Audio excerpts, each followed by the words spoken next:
కూడా మనం పరిశీలన చేసినట్లయితే మనము ఏమి పొందుకున్నా ఏమి కలిగి ఉన్నా అది కూడా దేవుని కృపే. దేవుని కృప లేనిదే మన జీవితంలోకి ఏది కూడా రాదు. మనం అనుకుంటాం నా బలం వల్లనో నా జ్ఞానం వల్లనో నా శక్తి వల్లని మనం అనుకుంటామండి. కాదండి, దేవుని కృప. ఒకటి కలిగి ఉన్నామంటే దేవుని కృప. మనం చక్కగా ఉద్యోగాల్లో దీవించబడుతున్నామంటే దేవుని కృప. మన సమాజంలో దీవించబడుతున్నామంటే దేవుని కృప. మనము వర్ధిల్లుతున్నామంటే దేవుని కృప. దేవుని కృప ఉంటేనే మనము దీవించబడేది, లేకపోతే మన జీవితం ఏమైపోయిద్దో కూడా తెలియదండి. అవునంటారు కాదంటారండి? ఎన్నో సమస్యలు ఉన్నప్పుడు దేవుడు మనకు మేలులు చేసినప్పుడు మనం లేచి నిలబడి సాక్ష్యం చెప్తాం. దేవుడి కృప నాకు తోడుగా ఉంది కాబట్టి నేను ఈ రోజున ఈ స్థితిలో నిలబడి ఉన్నాను. ఎన్నో భయాల గుండా నేను వెళ్తున్నప్పుడు, ఎన్నో సమస్యల గుండా నేను వెళ్తున్నప్పుడు, ఎన్నో పోరాటాల గుండా నేను వెళ్తున్నప్పుడు, చేసుకుంది కలిసి రాక, ఇంట్లో సమాధానం లేక నేను ఉంటూ ఉన్నప్పుడు దేవుడు నా ప్రార్థన ఆలకించి ఆయన కృప చూపి ప్రతి విషయంలో కూడా దేవుడు నన్ను లేవనెత్తాడని మనం చక్కగా సాక్ష్యం చెప్తామండి. దేవుని కృప నీ మీదైనా సరే నా మీదైనా సరే ఉంది కాబట్టి మనము సజీవులుగా నిలిచి ఉన్నాం. దేవునికి స్తోత్రం. హల్లెలూయా, హల్లెలూయా. ఆ కృపలో మనము నిలిచినట్లయితే దేవుని ద్వారా మనము అనేకమైన మేలులు పొందుకుంటామండి. దేవుడిచ్చిన కృపలో మనము నిలిచి ఉండాలి. దేవుడిచ్చిన ఆ కృపలో కనుక మనం నిలిచి ఉండకపోతే మన జీవితాన్ని మన చేతులారా పాడు చేసుకుంటాం. దేవుడు నిన్ను నన్ను వెతికి రక్షించుకొని ఆయన మార్గంలో నడిపించాడు అని అంటే మన ఎడల ఎన్నో గొప్ప మేలులు ఉన్నాయి. ఆ మేలు మనం పొందుకోవాలి. ఆ మేలులు ఉపకారాలు మనం పొందుకోవాలంటే, దైవికంగా మనము ఎదగాలి అంటే, ఒక ఉన్నతమైన స్థితిలోకి మనం చేర్చబడాలి అంటే దేవుడిచ్చిన ఆ కృపను కూడా నిలబెట్టుకునే బాధ్యత దేవుడు మనకి ఇచ్చి ఉన్నాడు. దేవుడికి స్తోత్రం. హల్లెలూయా, హల్లెలూయా. దేవుడి కృప నా మీద ఉంది కదా, దేవుడి దయ నా మీద ఉంది కదా, నేను ప్రార్థన చేసుకుంటే ప్రతి విషయంలో కూడా దేవుడు నాకు సహాయం చేస్తున్నాడు కదా, నేను ప్రత్యేకంగా ప్రార్థన చేయకపోతే ఏమైంది, ప్రార్థనకి రాకపోతే ఏమైంది, పరిచర్య చేయకపోతే ఏమైంది, వాక్యానుసారంగా నడవకపోతే ఏమైంది అనుకొని ఈ రోజున అనేక మంది పాపములు పడిపోతూ ఉన్నారు. దేవుడికి స్తోత్రం. హల్లెలూయా, హల్లెలూయా. అలా పాపములో గనక మనము పడిపోయినట్లయితే దేవుడి కృపని మనము చేతులారా మనము చెడగొట్టుకుంటామని. పాపం అంటే ఒక వేస్తల కోపములో ఉండేదాన్నే పాపం అనరండి. ఆజ్ఞ అతిక్రమమే పాపం. వాక్యానుసారంగా మనం నడవకుండా వాక్యానికి విరుద్ధమైన ప్రతి ఆలోచనలు కూడా మనల్ని పాపములోకే తీసుకువెళ్తాయి. ఎందుకంటే సైతాడు ఏం చేస్తాడంటే వాడు తిరుగులాడుచూ ఉంటాడు. ఎవరిని మృంగాలని, ఎవరిని పాడు చేయాలని, ఎవరి భక్తి జీవితాన్ని పాడు చేయాలని, ఎవరిని దైవకత్వం నుంచి నేను దూరంగా తీసుకువెళ్ళాలని చెప్పి కుటుంబాల్లో చింతలకు, బాధలకు, అసమాధానాలకు వాడు గురి చేస్తూ ఉంటాడు. ధైర్యం కోల్పోయేటట్టు చేస్తాడు. భయాలు గుండా తీసుకువెళ్తూ ఉంటాడు. అనేకమైన అప్పుల గుండా వాడు మనల్ని తీసుకువెళ్తూ ఉంటాడు. తానలేక భరించలేక ఏమవుతామంటే సంసార జీవితాన్ని మనము ఈదలేక బాధపడుతూ ఉంటాం. ఎంత కష్టపడుతున్నా దేవుడు ఎందుకు నన్ను చుట్టలేదు, ఆయన కృప నాకు దూరమైపోయిందని చెప్పి మనము బాధపడుతూ ఉంటామండి. కానీ దేవుడి కృప మనకు తోడుగా ఉందని అది మనం గ్రహించుకొని వినయ విధేయతలు కలిగి గనక మనము దేవుని సన్నిధిలో తల ఉంచినట్లయితే దేవుడు మనందరిని కూడా దీవించి ఆశీర్వదించు దేవుడై ఉన్నాడు. దేవుడికి స్తోత్రం. హల్లెలూయా, హల్లెలూయా. అందుకే వాక్యం సెలవిస్తుంది చూడండి, పరిశుద్ధ గ్రంథంలో నుంచి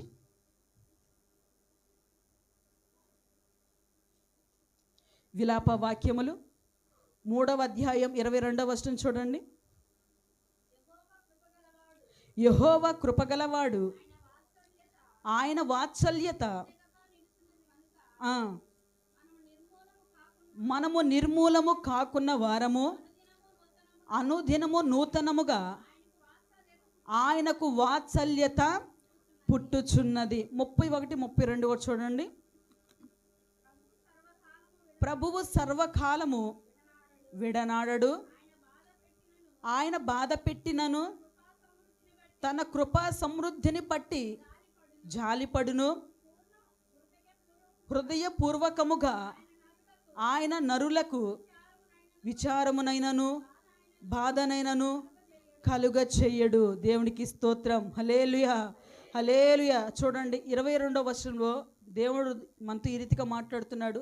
యెహోవా కృపగలవాడు, ఆయన వాత్సల్యత ఎడతెగక నిలుచుచున్నది గనుక మనము నిర్మూలము కాకున్న వారము, అనుదినము నూతనముగా ఆయనకు వాత్సల్యత పుట్టుచున్నది. దేవుడికి స్తోత్రం. హల్లెలూయా, హల్లెలూయా. మన దేవుడు ఎలాంటి వాడండి? కృప కలిగిన వాడు, వాత్సల్యత కలిగిన వాడండి.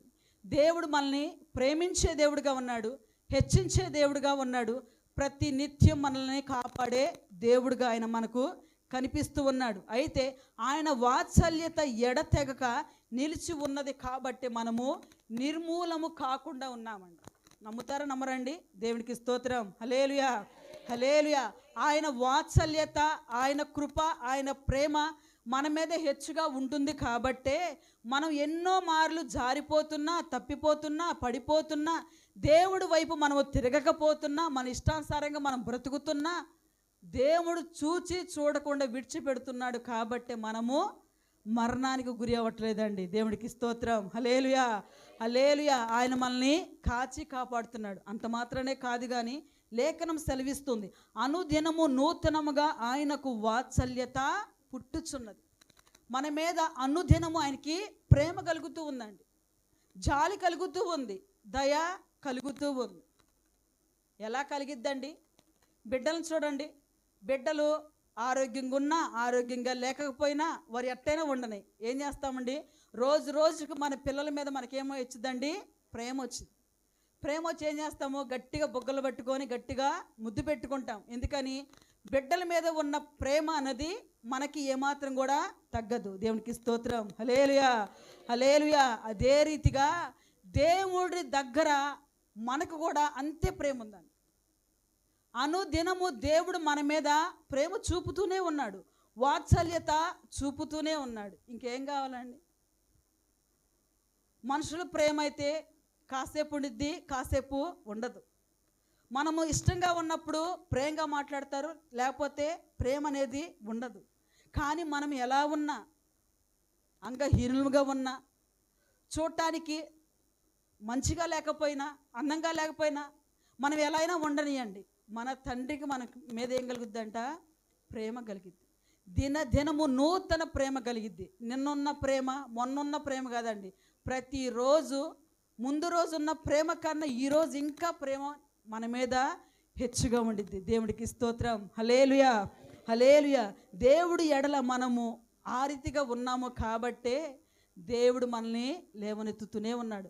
మనకు ఒక చిన్న అనుమానం రావచ్చు, దేవుని కృపే మన మీద ఉంటే, ఆయన వాత్సల్యత మన మీద ఉంటే, ఆయన నూతనంగా మనల్ని వాత్సల్యత చేత, ఆయన కృప చేత మనల్ని దీవిస్తూ ఉంటే, మరి కుటుంబ పరిస్థితి ఏంటి? ఈ బాధలేంటి? ఈ సమస్యలేంటి? ఈ తాగుబోతనమేంటి? ఈ అల్లర్లేంది? ఈ బూతులేంది? ఈ భయంకరమైన పరిస్థితులేంది? ఈ అనుమానాలేంది? భార్యాభర్తల మధ్య సఖ్యత లేకుండా అయిపోతున్నామేందని చెప్పి మనము ఓపోతూ ఉంటాం, బాధపడుతూ ఉంటామండి.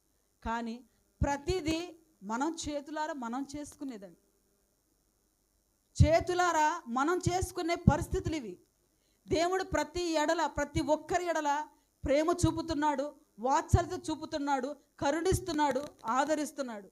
మన చేతులారా మన అవుదేవతల వల్ల మనము ఏం చేస్తున్నామంటే నష్టపోతున్నాం, దూరం చేసుకుంటున్నాం, సమస్యలు పడిపోతున్నాం, ఇరుకుల్లో పడిపోతున్నాం. కానీ దేవుడు పాద సముఖంలో చేరి అబ్బా తండ్రి అని మనం అడిగినప్పుడు మరలా దేవుడు తన కృప చేత ఆయన లేవనెత్తువాడిగా ఉన్నాడు. దేవుడికి స్తోత్రం. హల్లెలూయా, హల్లెలూయా. అంత మాత్రమే కాదు కానీ 31వ వచనంలో ఈ రీతిగా సెలవిస్తుంది, ప్రభువు సర్వకాలము విడనాడడు, ఆయన బాధ పెట్టిటను తన కృపా సమృద్ధిని బట్టి జాలిపడును, హృదయపూర్వకముగా ఆయన నరులకు విచారమునైనను బాధనైనను కలుగ చేయడు. దేవుడికి స్తోత్రం. హల్లెలూయా, హల్లెలూయా. అంటే మనకేనండి, బాధనైనను కష్టమునైనను కలుగ చేయడు. ఆయన ఎవరిని నష్టపరచడానికి కానీ బాధలకి సమస్యలకి గురి చేయటానికి దేవుడు నిన్ను నన్ను పిలుచుకోవాలా? ఆశీర్వాదానికి వారసులుగా ఉండటానికి దేవుడు మనల్ని పిలుచుకున్నాడు. ఏ విషయాల్లో కూడా దేవుడు విడనాడు వాడు ఏమాత్రం కూడా కాదు. దేవుడికి స్తోత్రం. హల్లెలూయా, హల్లెలూయా. కాబట్టి ఒక్క నిమిషం మనమే యోచన చేసుకుందాం. దేవుని కృప మనకి దూరం అయిపోతుందా? ఎందుకు అయిపోతుంది? మనం సంఘములకు వచ్చేటప్పుడు వాస్తవానికి ఎవరైనా సరే ఆశీర్వదించబడటానికి, దీవించబడటానికి, నీకు మేలు కలిగిద్ది అని చెప్పే వాక్యాలకు ఇష్టపడతాము కానండి, బ్రతుకుని సరి చేసుకోమని చెప్పే వాక్యాలు చెప్తే ఎలా ఉండిద్దంటే తలలు కూడా పైకెత్తలేం. బ్రతుకుని సరి చేసుకోమంటే తలలు పైకెత్తలేం. పాపాన్ని విడిచిపెట్టు అంటే తలలు పైకెత్తలేవు. పైగా ఎలా వస్తుంది అని అంటే అపార్థాలు చేసుకుంటారంటే మా గురించే చెప్తుంది, మా గురించే చెప్తున్నారు. బైబిల్ వాక్యం అండి. ఒక్కొక్కసారి బైబిల్ వాక్యం ఎలా ఉండిద్దంటే మన రోత బ్రతుకును, మన భ్రష్ట హృదయాన్ని దేవుడి వాక్యం మనకు చూపించింది. మనకు చూపించినప్పుడు మనము దాన్ని బట్టి మనం ఏదో నొచ్చుకోవటం, నొప్పించబడటం, బాధపడటం కాదు. కానీ మనం ఎందుకు పడాలండి బాధ? ఎందుకు నొచ్చుకుంటున్నాం? ఎందుకు బాధపడుతున్నాం? మనలో అలాంటి స్థితిగతులు ఉండబట్టే కదండి. దేవునికి స్తోత్రం. హల్లెలూయా, హల్లెలూయా. మనం ఎట్టి స్థితిలో ఉన్నా, ఎంత దుర్మార్గంలో ఉన్నా, ఎంత పాపపు కోపములో ఉన్నా సరే దేవుడి పాద సముఖంలోకి వచ్చి మనము మోకరించి దేవుడిని అడిగినట్లయితే, నువ్వు ఎంత ఘోర పాపివైనా సరే, నీ బ్రతుకు ఎలా ఉన్నా సరే, అందరిని ఛేదరించుకున్నా సరే, అందరిని నెట్టివేసినా సరే, అందరిని గెంటివేసినా సరే, నేను ప్రకటిస్తున్న యేసు నిన్ను నన్ను ఖచ్చితంగా చేర్చుకుంటాడు. దేవుడికి స్తోత్రం. హల్లెలూయా, హల్లెలూయా. అలాంటి దేవుడు మనకి తోడుగా ఉన్నాడండి. బాధల్లో విడిచిపెట్టాడు, కష్టాల్లో విడిచిపెట్టాడు, ఉపద్రవాలలో విడిచిపెట్టాడండి. ఎల్లవేళలా మన మీద ఆయనకు నూతనంగా వాత్సల్యత కలుగుచున్నది. కాబట్టే మనము తర్వాత రోజుని మనము చూడగలుగుతున్నాం. ఈ రోజున పడుకున్న మనిషి మరలా తిరిగి లెగుస్తాడో లేగవడో కూడా తెలియదండి. నేను ఫేస్బుక్లో చూసా, అదేదో పంజాబ్ ఏదో ఊరండి, ఒక యవనస్తురాలు వాళ్ళ యొక్క పెళ్ళి ఫంక్షన్లో ఏం చేస్తున్నాడు, తను చక్కగా డ్యాన్స్ చేస్తుంది. డ్యాన్స్ చేస్తానే ఉంది, ఆంతరు ముందుకు పడి కుప్పకూలిపోయింది. ఈ రోజున మనిషి ఆయువు ఎట్లా ఉందంటే ఎవరికి అర్థం కావట్లా. అంత భయంకరమైన పరిస్థితిలో ఉన్నాం. మనకు ఒక దినము దేవుడు ఇస్తున్నాడు అని అంటే మనము జీవితాలు మార్చుకోవటానికే. దేవుడికి స్తోత్రం. హల్లెలూయా, హల్లెలూయా. అలాగే మనం దేవుని సన్నిధిలో చేరి మన దేవుని గనక మనము ఆరాధించినట్లయితే ఆయన కృప మనల్ని ఏమాత్రం కూడా విడిచిపోదండి. అర్హత లేని వారికి అర్హత కలిగించటమే దేవుని కృప. ప్రతి విషయంలో ఆయన కృప ఉండాలి, ఆయన కనుదృష్టి ఉండాలి, ఆయన దయ ఉండాలి, ఆయన జాలి మన మీద హెచ్చుగా ఉండాలి. ప్రతి విషయంలో బాధ ఎందును, కష్టం ఎందును, ఇరుకులు ఎందును, ఇబ్బందులు ఎందును దేవుడు కృప చూపుతూ ఉన్నాడు. కాబట్టి మన మీద దేవుడికి వాత్సల్యత కలుగుతూ అన్ని విషయాల్లో కూడా దేవుడు సహాయం చేస్తూ ఉన్నాడు. నిద్రపోయి గట్టిగా దేవునికి స్తోత్రాలు చేద్దాం. హల్లెలూయా. చూడండి, పరిశుద్ధ గ్రంథంలోంచి ఎఫెసీయులకు రాసిన పత్రిక 2వ అధ్యాయం 4-5 వచనాలు చూడండి. దేవుడు కరుణా సంపన్నుడై ఉండి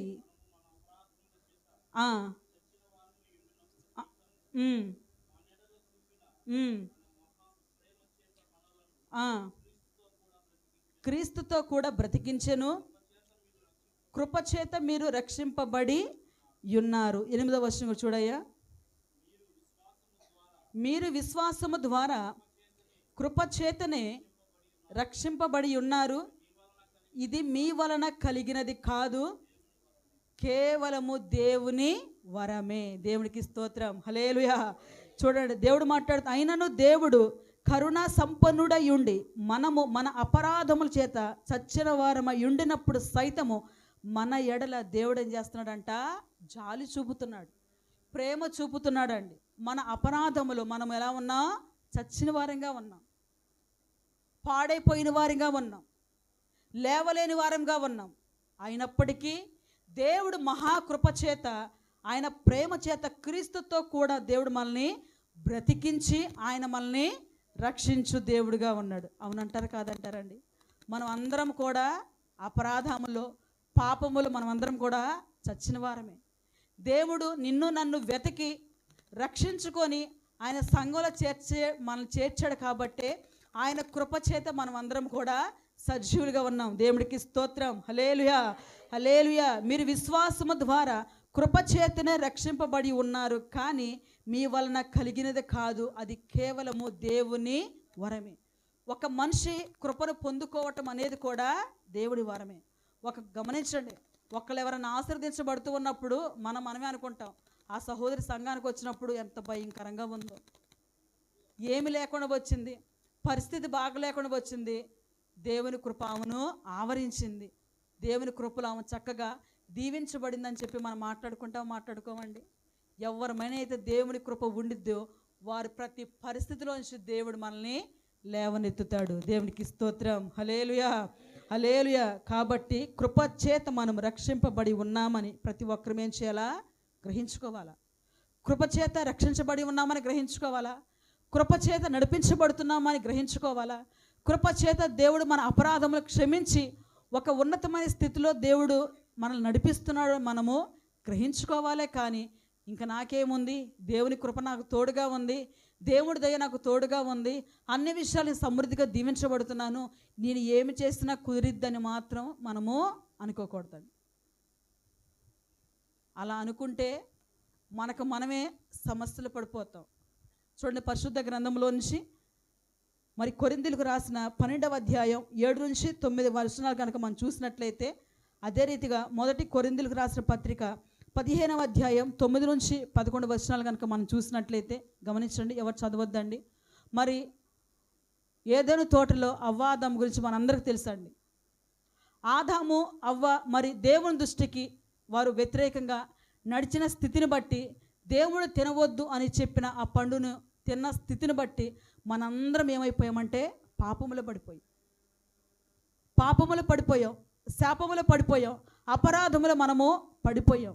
మనము ఆ రీతిగా పడిపోవటానికి, అపరాధాలలో పాపాల్లో పడిపోవటానికి దేవుడు మనల్ని నిన్ను నన్ను నిర్మించలా. మనం ఆశీర్వాదానికి వారసులుగా ఉండటానికే దేవుడు నిన్ను నన్ను పిలుచుకొని ఉన్నాడు. కానీ వారు చెప్పింది చెయ్యక, చెప్పిన మాట వినక ఏమయ్యారండి? పాపంలో పడిపోయారు. ఆజ్ఞ అతిక్రమమే పాపం. కానీ రెండవ ఆదాముగా మరలా యేసు ప్రభువారు నీ కోసం, నా కోసం, మన అపరాధముల కోసం, మన పాపములు తీసివేయటం కోసం ఆయన రెండవ ఆదాముగా ఆయన జన్మించి ఉన్నారు. కాబట్టి మన పాపాలు ఆయన తీసివేశాడండి. ఆయన సిలువలో ప్రాణం పెట్టాడు కాబట్టే మనకు పాపాల నుంచి ఏం కలిగిందండి? విముక్తి కలిగింది. దేవునికి స్తోత్రం. హల్లెలూయా, హల్లెలూయా. అది కూడా కేవలము దేవుని కృపే. దేవుని కృప మన మీద హెచ్చుగా ఉంది కాబట్టే మనము ఆ రీతిగా పాతాళంలో పడిపోవటానికి, నరకాగ్నికి మనము గురి అవ్వటానికి దేవుడికి ఇష్టం లేక మొదటి ఆదాము ద్వారా వచ్చిన పాపం తీసివేయటానికి మరి యేసు ప్రభువారు రెండవ ఆదాముగా ఆయన జన్మించి నశించిపోయే నన్ను నిన్ను వెతికి రక్షించుకొని దేవుడు తన స్వహస్తాలతో మనం నిర్మించుకున్న దేవుడు ఆయన రక్తములో మనల్ని కడిగి మరి వధువు సంఘములో దేవుడు మనల్ని సమకూర్చి ఉన్నాడు. దేనికి సమకూర్చి ఉన్నాడంటే ఆ యొక్క కృపకు మనము హక్కుదారులుగా ఉండటానికి, ఆ యొక్క పరలోకానికి మనము వారసులంగా ఆ యొక్క రాజ్యంలోకి నువ్వు నేను చేర్చబడటానికి. దేవుడికి స్తోత్రం. హల్లెలూయా, హల్లెలూయా. నాకేమని ప్రార్థనకు వస్తున్నాను, దేవుడి కృప నా మీద ఉంటుంది, అన్ని విషయాల్లో దేవుడు నాకు సహాయం చేస్తున్నాడు అని భ్రమలో మనం ఒకవేళ ఉంటూ, ఆ కృపలో కూడా మనం అసహించుకుంటూ ఒకవేళ పాపానికి, శాపాలకి మనము చెరువులో ఉంటున్నామేమో. దేవుని కృప నాకు తోడుగా ఉందని ఒక వినయం, విధేయత కలిగి ప్రతి విషయంలోనే తగ్గించుకుంటూ దీన మనసు కలిగి, విరిగి నలిగిన మనసు కలిగి ఆయన ఇచ్చిన కృపను మనం భద్రంగా కాపాడుకున్నట్లయితే మన పితరులు దీవించబడిన రీతిగా మనం కూడా దీవించబడతాం. దేవుడు తన కీర్తన భాగాన్ని దీవించునుగాక. ఆమేన్. మోకరించండి, ప్రార్థన చేసుకుందాం. మోకరించండి, ప్రార్థన చేసుకుందాం. మోకరించండి, ప్రార్థన చేసుకుందాం. చెప్పబడిన కీర్తన భాగాన్ని బట్టి ప్రార్థన చేసుకుందాం. మన మధ్యలో ఉన్న యేసురాజు చెప్పబడిన కీర్తన భాగాన్ని బట్టి ప్రార్థిస్తాడు కనుక ప్రతి ఒక్కరం కూడా ప్రార్థనలో ఏకీభవించుదాం.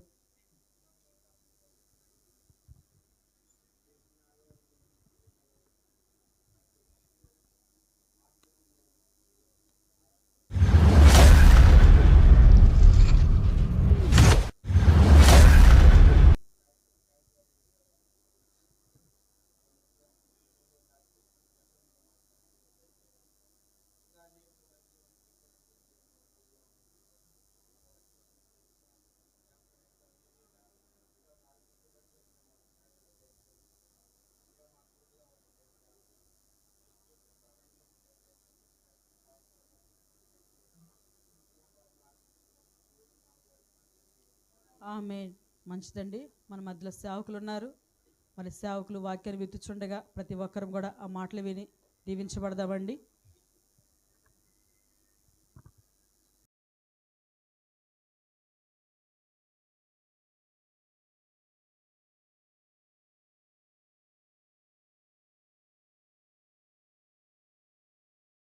చెప్దాం హల్లెలూయా, హల్లెలూయా.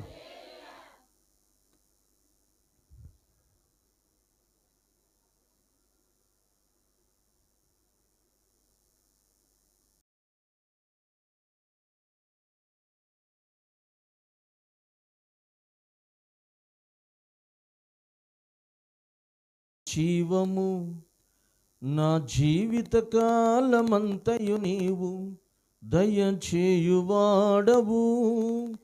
మహోన్నతమైనని ఉపకారములు తలంచుచు అనుక్షణము పరవశించనా. మహోన్నతమైనని ఉపకారములు తలంచుచు అనుక్షణము పరవశించనా. నీ కృపలోనే పరవశించనా. కృపాక్షేమము నీ శాశ్వత జీవము నా జీవిత కాలమంతయు నీవు దయచేయువాడవు, మహోన్నతమైనని ఉపకారములు తలంచుచు అనుక్షణము పరవశించనా. నీ కృపలోనే పరవశించనా. నీ కృపలోనే పరవశించనా. నా ప్రతి ప్రార్థనకు నీవిచ్చిన ఈవులే లెక్కకు మించిన దీవెనలైనాయి. నా ప్రతి ప్రార్థనకు నీవిచ్చిన ఈవులే లెక్కకు మించిన దీవెనలైనాయి. అడుగులు తడబడక నడిపినది నీ దివ్యవాక్యమే. కడలిని మించిన విశ్వాసమునిచ్చి విజయము సేకూర్చెను. అడుగులు తడబడక నడిపినది నీ దివ్యవాక్యమే. కడలిని మించిన విశ్వాసమునిచ్చి విజయము సేకూర్చెను. నీ వాక్యమే మకరందమై బలపరచెను నన్ను. నా యేసయ్య ఆరాధన నీకే. నీ వాక్యమే మకరందమై బలపరచెను నన్ను. నా యేసయ్య స్తుతి పాత్రుడ ఆరాధన నీకే, ఆరాధన నీకే. కృపాక్షేమము నీ శాశ్వత జీవము నా జీవిత కాలమంతయు నీవు దయచేయువాడవు, మహోన్నతమైనని ఉపకారములు తలంచుచు అనుక్షణము పరవశించనా. మహోన్నతమైనని ఉపకారములు తలంచుచు అనుక్షణము పరవశించనా. నీ కృపలోనే పరవశించనా. నీ కృపలోనే పరవశించనా. హల్లెలూయా. ఈ సమయంలో దేవాది దేవుడు అందరిని కూడా ప్రేమించి గడిచిన పునరుద్ధానపు దినము నుంచి పునరుద్ధానపు దినము వరకు ఆయన మనల్ని కాచి కాపాడి సజీవులుగా దేవుడు నిలబెట్టి ఆయన పాద సన్నిధిలో మనందరిని కూడా దేవుడు సమకూర్చాడు. అందుని బట్టి మొదటిగా దేవుని స్తోత్రం చెప్దాం. హల్లెలూయా. ఈ సమయంలో చేరికుడు వచ్చిన మీ అందరికీ మన ప్రభువైన యేసుక్రీస్తు నామమున వందనాలు చెల్లిస్తున్నాను. అలాగే మీ పక్కన వారికి కూడా వందనాలు చెప్పండి. పక్కన వారికి కూడా వందనాలు చెప్పండి. వెరీ గుడ్, మంచిది, చాలా సంతోషం. సమయంలో మరి దేవాతి దేవుడు తన సన్నిధిని మనకు తోడుగా ఉంచి మరి ఇంతవరకు పాటల ద్వారాగా, స్తుతి ఆరాధన ద్వారాగా, కీర్తన భాగము ద్వారాగా దేవుడు మహిమ తెచ్చుకుని ఉన్నాడండి. దేవుని యొక్క కృప లేనిదే మనము లేము. ఎందుకంటే యెహోవా కృప కలిగిన వాడు. దేవుడు కృపను మనకు అనుగ్రహింపచేసి మన పట్ల దేవుడు తన వాత్సల్యతను మన పైన చూపే దేవుడుగా ఉన్నాడు. ఆయన కృప నిరంతరము నిలుచును అని చెప్పి భక్తులు దేవుణ్ణి ఎంతగానో స్తుతించినట్లుగా, కొనియాడినట్లుగా వాక్యము సెలవిస్తుంది. మనం ఇంతవరకు నిలిచి ఉన్నామంటే కేవలము దేవుని కృప. మరి ఆ కృప కలిగినటువంటి దేవుని సన్నిధిలో మనం ఏ రీతిగా ఉంటున్నాం? ఒకసారి దేవుడు మనల్ని జ్ఞాపకం తెచ్చుకొని ఆ కృపను మన పట్ల అనుగ్రహింపచేసి ఆ కృపలో మనల్ని దాస్తూ, ఆ కృపలో కాస్తూ, ఆ కృపలో మనల్ని నడిపిస్తూ, ఆ కృపలో మనల్ని భద్రపరిచి అనేక రీతిలుగా దేవుడు మనకు సహాయం చేస్తూ ఉండగా, ఆయన కృపలో ఉన్నటువంటి నీవు ఆయన సన్నిధిలో ప్రతినిత్యము ప్రార్థించే వ్యక్తిగా నువ్వు ఉన్నావా? దేవుని కొరకు కనిపెట్టుకునే వ్యక్తిగా నువ్వు ఉన్నావా? లేక ప్రార్థించకుండా ఒకవేళ నీ జీవితంలో నీకెదురైన శ్రమను బట్టి, సమస్యను బట్టి, బలహీనతలను బట్టి, ఆటంకాలను బట్టి, అభ్యంతరములను బట్టి దేవుని సన్నిధిలో ప్రార్థించక ఒకవేళ నీ జీవితంలో విసుగు చెంది ఉన్నావేమో. ఏం ప్రార్థనలే, ఏమి దేవుడులే, ఏమి దేవుని మందిరములే అనుకుంటూ ఒకవేళ నీ జీవితంలో విసుగు చెందిన స్థితిలో ఉన్నావేమో. ఆ విసుగు చెందిన స్థితిలో ఉన్నప్పటికీ దేవుని కృప ప్రతినిత్యము నిన్ను కాపాడుకుంటూ ఆ కృపను బట్టే దేవుడు తన సన్నిధికి నిన్ను నడిపించాడు. హల్లెలూయా, హల్లెలూయా. తన సన్నిధికి నడిపించబడినటువంటి నీవు ఆ కృపలో నిలిచి ఉండి నువ్వేం చేయాలి? విసుకక, ఎడతెగక దేవుని సన్నిధిలో ప్రార్థించే వారంగా మనం ఉండాలి. అందుకని విసుకక ప్రార్థించాలని ప్రభు మాట్లాడుతూ ఉపమాన రీతిగా ఒక విషయాన్ని మన ముందు ఉంచుతున్నాడు. చదవండి, లూకా రాసిన సువార్త, వైద్యుడైనటువంటి లూకా రాసినటువంటి సువార్త 18వ అధ్యాయం 1వ వచనం చదువుకుందాం. వారు విసుకక నిత్యము ప్రార్థన చేయుచుండవలనని అనుటకు ఆయన వారితో ఈ ఉపమానము చెప్పెను. దేవునికి భయపడకయు మనుషులను లక్ష్య పెట్టకయు ఉండు ఒక న్యాయాధిపతి ఒక పట్టణములో ఉండెను. ఆ పట్టణములో విధవరాలను ఉండెను. ఆమె అతని యొద్దకు తరచుగా వచ్చి నాకును నా ప్రతివాదికిని నాకు న్యాయము తీర్చుమని అడుగుచూ వచ్చాను. చాలు. దేవుని వాక్యాన్ని ఇక్కడ మనం పరిశీలన చేసినట్లయితే ప్రియమైనటువంటి దేవుని పిల్లరా, ప్రభు అయినటువంటి యేసుక్రీస్తు ఇక్కడ ఒక ఉపమానాన్ని చెప్తున్నాడు. విసుకక ప్రార్థన చేయవాలని అనుటకు ఒక ఉపమానాన్ని ప్రభువు ఇక్కడ చెప్తున్నాడు. ఉపమానము అనంటే పరలోక సంబంధమైన విషయములను భూ సంబంధమైన వాటితో పోల్చి చెప్పబడినదే ఉపమానము అనంటే. ఇక్కడ ఏంటి ఉపమానం? ఒక విధవరాలు ఒక పట్టణంలో ఉంది. ఆ విధవరాలుకి ఒక సమస్య వచ్చింది. సమస్య వచ్చినప్పుడు ఆ సమస్యను తీర్చుకోవడం కొరకై ఒక న్యాయాధిపతి దగ్గరికి వెళ్ళిందంట. అయ్యా, ఆ న్యాయాధిపతి ఎలాంటి వాడు? దేవునికి భయపడడు, మనుషులు లక్ష్య పెట్టడు. మనుషులు లక్ష్య పెట్టేవాడు కాదు, దేవునికి భయపడేవాడు అంతకంటే కాదు. అలాంటి న్యాయాధిపతి దగ్గరికి పోయి అయ్యా నాకు న్యాయము తీర్చుమని ఏం చేస్తుంది? ఆ న్యాయాధిపతి దగ్గరికి వెళ్ళి అడగటానికి వెళ్ళిందంట. హల్లెలూయా, హల్లెలూయా. ఆ న్యాయాధిపతి దగ్గరికి వెళ్ళి అడగటానికి వెళ్ళిందంట. అలాగనే న్యాయాధిపతి అయినటువంటి ప్రభు అయినటువంటి యేసుక్రీస్తు సన్నిధిలోనికి నీవు నేను చేర్చబడాలి. ఆయన మనం అడగాలి. ఆయన న్యాయాధిపతి అయినాడు, నీకు న్యాయము తీర్చువాడై ఉన్నాడు. నువ్వు ఏ సమస్యలో ఉన్నావో, ఎలాంటి సమస్యలో ఉన్నావో, ఏ విధమైన అవసరత కలిగి ఉన్నావో, ఏ విధమైన అక్కర కలిగి ఉన్నావో, దేవుని యొద్ద నుంచి ఏ సహాయాన్ని కోరుకుంటున్నావో, అది దేవుడు నీ పట్ల సహాయాన్ని దయచేయాలి అంటే నువ్వు చేయవలసిన పని ఏంటి? దేవుణ్ణి అడగాలి. వాక్యం చెప్తుంది, అడుగుడి మీకు ఇవ్వబడును, వెతకుడి మీకు దొరుకును, తట్టుడి మీకు తీయబడును అని వాక్యం చెప్తుంది. అడుగు ప్రతి వానికి ఇవ్వబడును. Praise the Lord. హల్లెలూయా. ఏం చేయాలి? మనం దేవుణ్ణి అడగాలి. నువ్వు ఏ అవసరత ఉన్నా, ఏ అక్కర ఉన్నా దేవుణ్ణి అడగడం నేర్చుకోవాలి. మనం అంటుంటాం కదా, అడగంది అమ్మైనా అన్నం పెట్టదన్నట్టుగా మనం కూడా దేవుణ్ణి ఏం చేయాలి? అడగాలి. ఎందుకనంటే బిడ్డ ఆకలి తెలీదా అన్నట్టుగా ఉంటాం మనం.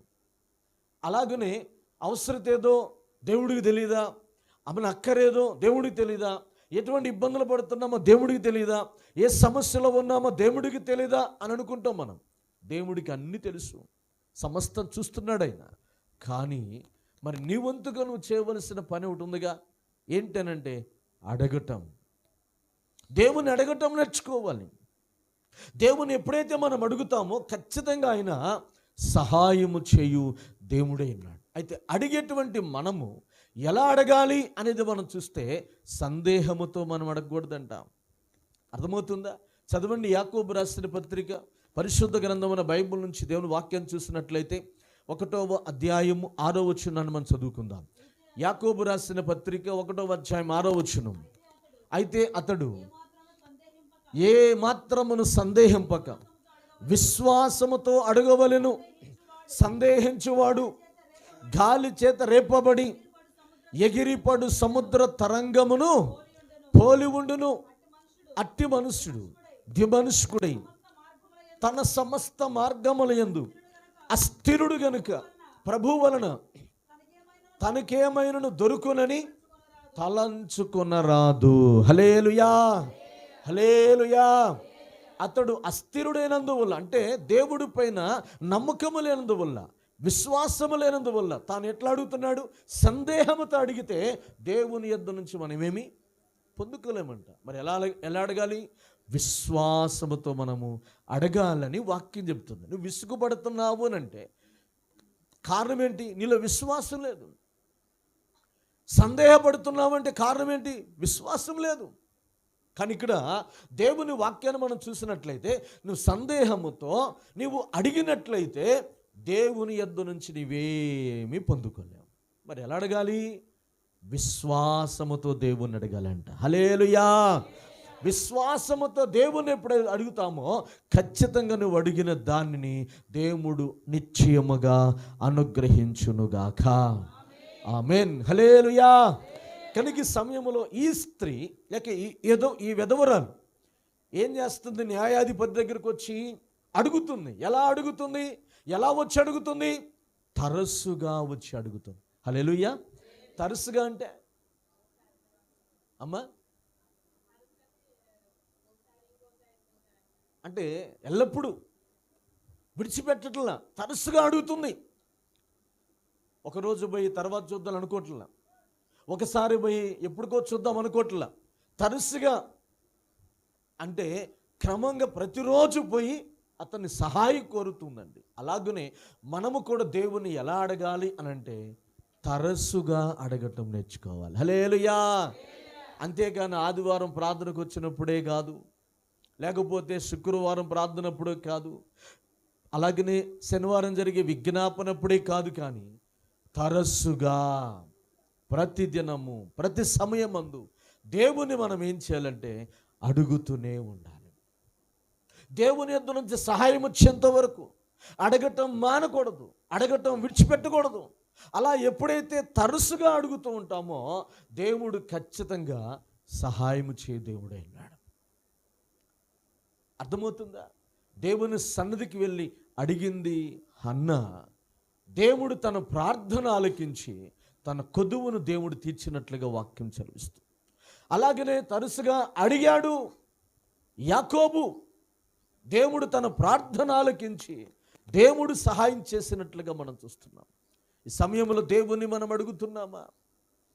దేవుని అడిగే వారంగా ఉన్నామా, లేక విసుగు చెందుతున్నామా? ఒకరోజు అడిగి 2 రోజులు అడిగాం కదా, దేవుడు ఇంకా చేయలేదు, చేస్తాడో చేయడో, అనుగ్రహిస్తాడో అనుగ్రహీడో, సహాయం వస్తుందో రాదో అన్నటువంటి సందేహంతో ఉంటే దేవుని యొద్ద నుంచి మనకేమీ రాదు. మరి ఎలా అడగాలి? తరస్సుగా దేవుణ్ణి మనం అడగాలి. ఈ విధవరాలు ఎలాగైతే తరస్సుగా న్యాయాధిపతి దగ్గరికి పోయి అడిగిందో అలాగా అడిగే వారంగా మనం ఉండాలి. హల్లెలూయా. రెండవదిగా ఆమె ఏం చేసింది? అంతటితో విడిచిపెట్టల. ఏం చేస్తుంది? ఇంకా దేవుని వాక్యాన్ని మనం పరిశీలన చేసినట్లయితే, అతని యొద్దకు తరచుగా వచ్చి నా ప్రతివాదికి నాకును న్యాయము తీర్చుమని అడుగుచూ వచ్చాను. కానీ అతడు కొంతకాలము ఒప్పకపోయాను. తరువాత అతడు, నేను దేవునికి భయపడకయు మనుషులను లక్ష్య పెట్టకయు ఉండినను ఈ విధవరాలు నన్ను తొందర పెడుచున్నది గనుక. చూడండి, దేవుని వాక్యాన్ని మనం చూసినట్లయితే, ఒకటి ఆమె తరచుగా అడిగింది. తరచుగా అడుగుతుంటే అతడు ఏం చేయలేదంటే కొంతకాలం ఒప్పుకోలే. ఒప్పక ఉండెను అని వాక్యం చెప్తుంది. అలాగే నీవు కొంతకాలం దేవుణ్ణి అడుగుతూ ఉంటే దేవుడు కూడా కొన్నిసార్లు ఆలస్యం చేస్తాడు. కొన్నిసార్లు మన విశ్వాస జీవితాన్ని పరీక్షించడం కోసమే ఆయన వేచి ఉంటాడు. అలాగా ఆలస్యమైందని చెప్పి ప్రార్థన చేయటం చెప్పండి మానకూడదు. అడగటం మానకూడదు. అర్థమైందా? ఇక్కడ అతను ఒప్పుకోకపోయినా, కొంతకాలం ఒప్పక ఉన్నప్పటికీ కూడా ఈ విధవరాలు మాత్రం ఏం చేస్తుంది? తరచుగా అడుగుతూనే ఉన్నది. హల్లెలూయా, హల్లెలూయా. అలాగనే మనము కూడా తరచుగా దేవుణ్ణి మనం ఏం చేస్తుండాలి? అడుగుతూనే ఉండాలి. అలా తరచుగా అడిగిన తర్వాత ఒప్పకపోయేసరికి ఇంకేం చేసింది? ఎలా అడగటం మొదలుపెట్టింది? ఆయనను తొందర పెట్టిందంట. ఏం చేసింది? తొందర పెట్టి అడిగిందంట.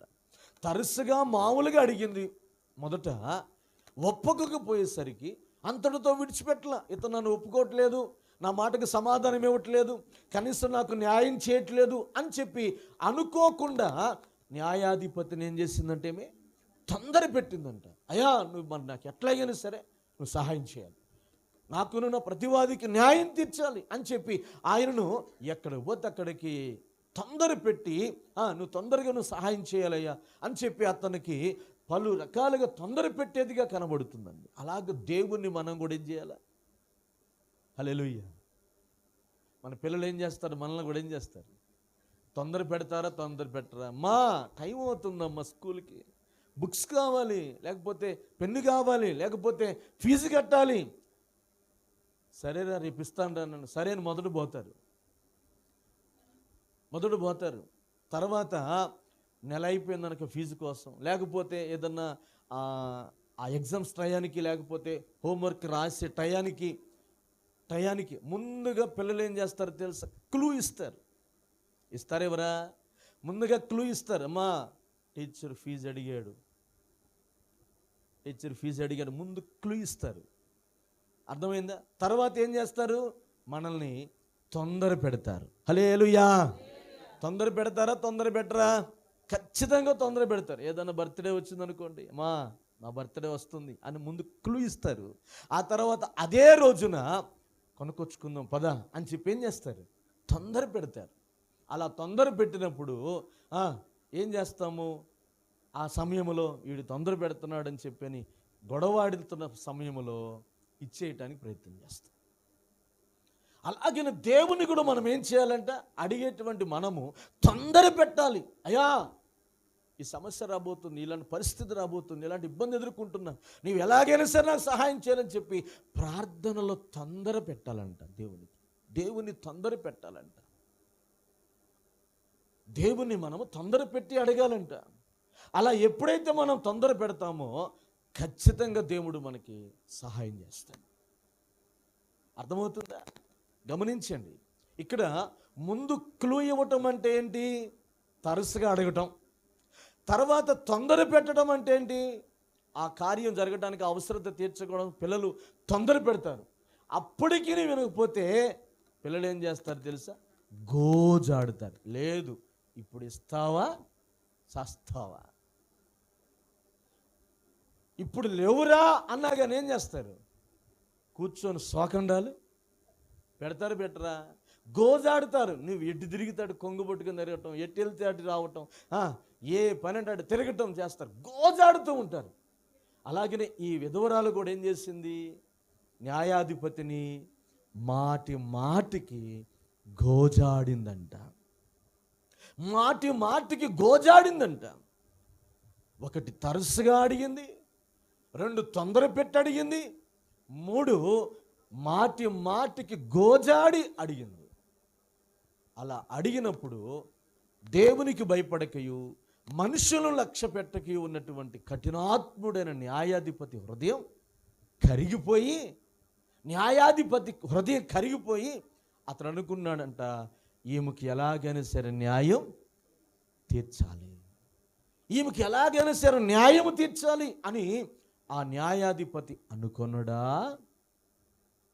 ఆమె తరచుగా అడిగినందువల్ల, అలాగనే తొందర పెట్టి అడిగినందువలన, మాటి మాటికి గోజాడి అడిగినందువలన ఆ న్యాయాధిపతి న్యాయము తీర్చడానికి ముందుకొచ్చినప్పుడు, మీ కొరకు ప్రాణం పెట్టి మీ కొరకు తిరిగి లేచిన నేను, మీ కొరకు దీర్ఘశాంతం వహిస్తున్న నేను, మీరు అడిగితే మీకెందుకు న్యాయం తీర్చను అని దేవుడు మనల్ని ప్రశ్నిస్తున్నాడండి.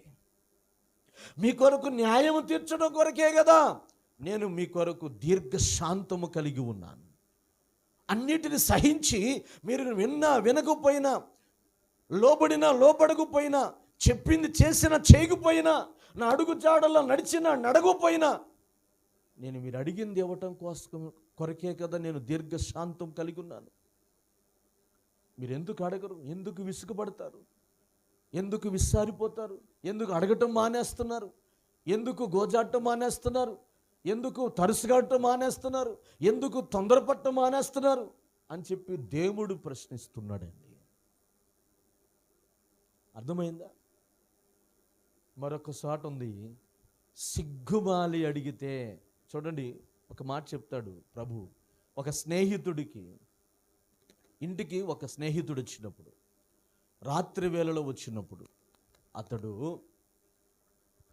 భోజనం కొరకే వచ్చినప్పుడు, మరి అతనికి పెట్టడానికి ఏమీ లేని పరిస్థితుల్లో పక్క స్నేహితుడి దగ్గరికి పోయి, అయ్యా నా స్నేహితుడు వచ్చాడు, తనకి ఏమైనా తిననేమని ఏమైనా ఉందంటే, అతడు అంటాడంట, నేను పిల్లల్ని వేసుకొని పనుకొనున్నాను, కుదరదు, ఇప్పుడు లేచి రావడానికి వీలు పడదు అని చెప్పనప్పుడు, ఆ వ్యక్తి సిగ్గుమాలి అడిగినప్పుడు ఆ వ్యక్తి లేచి వచ్చి అడిగింది ఇచ్చును కదా.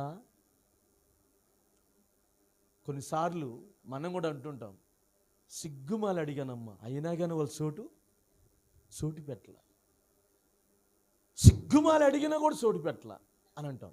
అంటే కొన్నిసార్లు మన అవసరతలు అట్టానే ఉంటాయి, మన అక్కర్లు అలాగనే ఉంటాయి. సిగ్గుమాలి మనం అడిగినప్పటికీ కూడా కొంతమంది సహాయం చేయరు.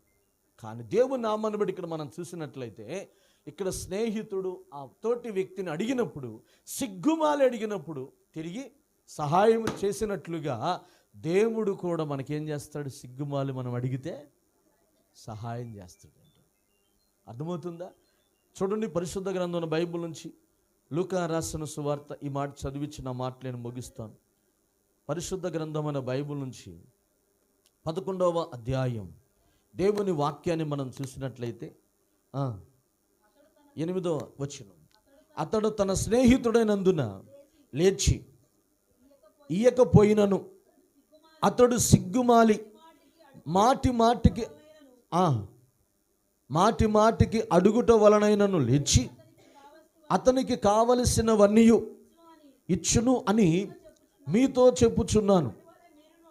అటువలే మీరును అడుగుడి, మీకు ఇయ్యబడును, వెతుకుడి మీకు దొరుకును, తట్టుడి మీకు తీయబడును, అడుగు ప్రతివానికి ఇయ్యబడును, వెతుకువానికి దొరుకును, తట్టువానికి తీయబడునని మీతో చెప్పుచున్నాను. మీలో తండ్రి అయిన వాడు తన కుమారుడు చేపనడిగితే శాపకు ప్రతిగా పామునిచ్చునా? గుడ్డునడిగితే తేలునిచ్చునా? కాబట్టి మీరు చెడ్డవారేండియు మీ పిల్లలకు మంచి ఈవులని ఎరిగి ఉండగా పరలోకమందున్న మీ తండ్రి తన్ను అడుగువానికి ఏదైతే అడుగుతామో అది ఖచ్చితంగా దేవుడు అనుగ్రహించే దేవుడుగా ఉన్నాడు. సిగ్గుమాలి అడిగినప్పుడు ఆ స్నేహితుడు లేచి వచ్చి ఎలాగైతే ఇస్తాడో అలాగనే అడుగు ప్రతి వానికి నేను ఇస్తానంటున్నాడు. వెతుకు వారికి దొరుకుతానంటున్నాడు, తట్టువారికి తీయబడును అని వాక్యము సెలవిస్తుంది. ఈ లోకపు తండ్రి గుడ్డును అడిగితే గుడ్డుకు బదులుగా తేలునిచ్చునా? అర్థమవుతుందా? దేవుని వాక్యాన్ని ఇక్కడ మనం పరిశీలన చేసినట్లయితే ఈ లోకపు తండ్రి మిమ్మలను అడిగినప్పుడు గుడ్డును అడిగితే గుడ్డుకు బదులుగా తేలునిచ్చునా? అలాగనే చేపను అడిగితే చేపకు బదులుగా పామునిచ్చునా? చేపను అడిగినప్పుడు చేపకు బదులుగా పామునిస్తాడా? గుడ్డును అడిగితే గుడ్డుకు బదులుగా తేలునిస్తాడా? ఏది అడిగితే అది ఇచ్చును కదా. ఈ తండ్రులు చెడ్డవారై ఉండి మీ పిల్లలకు మంచి యువులను ఎరిగి ఉండగా మీ పరలోకపు తండ్రి మీరు అడుగు వారికి ఎందుకు అనుగ్రహింపచేయడు? ఖచ్చితంగా దేవుడిస్తాడు. మరి తల్లిదండ్రులుగా పిల్లలు ఏది అడిగితే అది, వస్త్రాలు అయితే వస్త్రములు, బుక్స్ అయితే బుక్స్, కావలసినట్టు ఫోన్ అయితే ఫోను, వాళ్ళకి కావలసిన పాకెట్ మనీ, వాళ్ళకి కావలసిన బండి, వాళ్ళకి కావలసిన వస్తువులు, వాళ్ళకి కావలసిన ఎలాగైతే వాడు అడిగింది ఎట్లాగైతే పిల్లలకి ఇస్తున్నావో పరలోకపు తండ్రి అయినటువంటి దేవుడు కూడా నీవు అడిగింది ఖచ్చితంగా ఇచ్చే దేవుడుగా ఉన్నాడు. ఎందుకు విసుగు చెందుతావు? ఎందుకు విస్సారిపోతావు? మనం ఏం చేయాలి? విసుకక ఎడతెగక దేవుణ్ణి అడగాలి. అయితే అడిగేటువంటి మనము ఎలా అడగాలంటే తరచుగా అడగాలి, తొందర పెట్టి అడగాలి, మాటి మాటికి గోజాడి అడిగితే ఖచ్చితంగా దేవుడు సహాయం చేస్తాడు. ఈ విధవరాలు అలాగున అడిగి న్యాయాధిపతి ద్వారా ఎలాగైతే సహాయం పొందుకున్నదో అలాగ మనము కూడా మన పరలోకపు తండ్రి అయిన దేవుని, మన న్యాయాధిపతి అయినటువంటి దేవాతి దేవుని మనము అడిగినట్లయితే ఖచ్చితంగా దేవుడు అడుగు వాటికంటే, ఊహించు వాటికంటే అత్యధికముగా దేవుడు మన పట్ల దేవుడు ధారాళముగా దయచేయునుగాక. ఆమేన్, హల్లెలూయా. అందుకనే మనము దేవుణ్ణి అడగాలి. అడుగుతున్నావు మరి నువ్వు? అడిగేటువంటి లక్షణం నీకుందా? ఇంకా నువ్వు అడగక ఒకవేళ నువ్వు అడిగినది ఆలస్యమైందని విసుగు చెందుతున్నావేమో. విసుగు చెందక దేవుణ్ణి ప్రతినిత్యము విశ్వాసముతో అడుగు, ఖచ్చితంగా దేవుడు నీకు అనుగ్రహింపజేస్తాడు. ఆ రీతిగా మనం దేవుణ్ణి అడిగి దేవుని యొద్ద నుంచి ప్రతిదీ మనం సంపాదించుకొని దేవుని కృపలో మనం సాగిపోదాము. దేవుడు తన మాటలు దీవించునుగాక. ఆమేన్. ప్రార్థన చేసుకుందాం. తల వంచండి, మోకరించండి, కళ్ళు మూసుకున్నట్లయితే ప్రార్థన చేసుకుందాం. చెప్పబడిన వాక్యమును బట్టి ప్రార్థన చేసుకుందాం.